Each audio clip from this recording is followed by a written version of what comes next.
इसकान था साकिन करने का, ठीक है।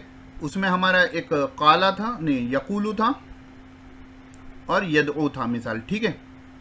मैं थोड़ा कायदों को जो है आपको एक जगह लाने की कोशिश कर रहा हूँ। दूसरा क्या था, इसकान का अपोजिट है तहरीक, ठीक है। तहरीक में था कुलिल हक्का, ठीक है ना। दो साकिन थे, एक साकिन को क्या कर दिया हमने, जेर दे दिया। तीसरे नंबर पर क्या था, हज़फ करना। तीसरे नंबर पर क्या था, हज़फ करना, यानी हरफ इल्लत को, हमज़ा को या हुर्फ सही को हज़फ कर देना।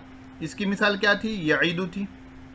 ये किससे हो गया था, यौईदु से हुआ था, ठीक है। तो यहां से हमने क्या कर दिया, वाउ को हज़फ कर दिया। उसके बाद के नंबर पर क्या था, ज़ियादत था, ठीक है। उसके बाद के नंबर पर क्या था, ज़ियादत, यानी आ अमीन तुम, दो हमज़ा के दरमियान क्या कर दिया हमने,